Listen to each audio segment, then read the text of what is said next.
What's up, the Team CD? You missed me? Yes. Mais bon, c'est la partie bonus. Mais il faut savoir que j'ai à vous dire quelque chose. Oui. Théorie, rumeur et creepypasta. Il faut savoir que moi, je vois la différence entre trois. Théorie. C'est juste des théories avec beaucoup d'arguments, comme celle-là. Creepypasta. C'est des théories perturbantes ou même effrayantes, avec des sujets comme la mort ou même encore autre chose. Comme par exemple, Link is dead in Majora Mask et rumeur. C'est des théories qui n'ont pas assez d'arguments ou qui sont déjà détruites d'elles-mêmes. Comme par exemple, la théorie que je vais vous montrer maintenant.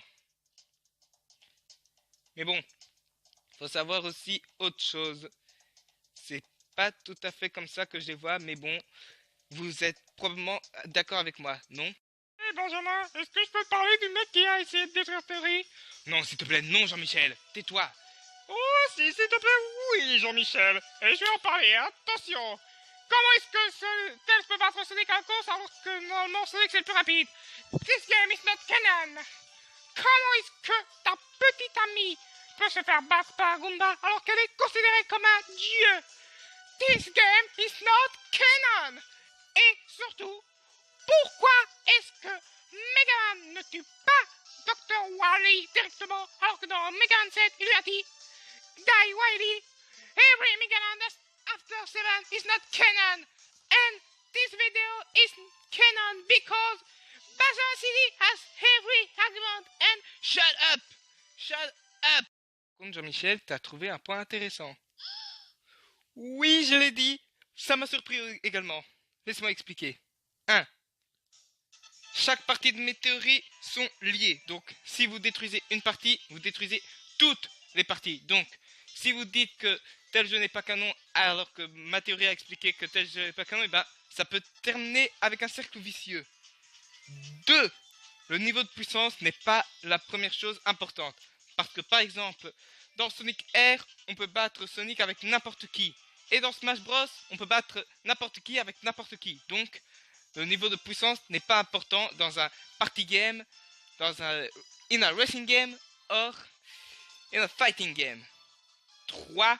C'est complètement débile de se poser cette question parce que, vu que le niveau de puissance n'est pas important dans les jeux de combat, alors c'est seulement que pour l'aspect compétitif que tel personnage n'est pas aussi puissant que tel autre personnage. 4. Ça peut se terminer en cercle vicieux. Vu que j'ai prouvé qu'un crossover peut être canon et que Smash Bros fait partie des crossovers canon, et ben ma premier exemple a été Spyro Fusion. Et juste pour en revenir au point numéro 3, c'est aussi débile que de voir une logique à cette scène. Believe I survived that blast. It's a good thing I kept this egg nice and safe in my pocket. Okay, idiot, several things. One, if you knew the place was gonna blow up, why the hell would you stay inside the fortress? Two, if you thought you might die, which, three, I guess you should have, but two, if you thought you might die, why did you keep the egg in your pocket? Four, how the hell do you keep a big-ass dragon egg in your pocket? Five, what fucking pocket? Donc, vous avez compris, le niveau de puissance n'est pas important. Et enfin, dernier point, cinquième et dernier point. Ferme-la la prochaine fois! Oui, bon, je sais, désolé. Mais c'est parce que je ne voulais pas devenir comme lui. Ou même indirectement lui. Mais bon, il y aura peut-être une partie 7 ou 8. And the part 7 talking about the cartoon and comics. This is canon what the game. From now, we don't know. Just wait the part 7, alright? Yeah. Thank you for watching. Don't forget to look at the description. Don't forget to join my English and French amino and see you next time. CD out!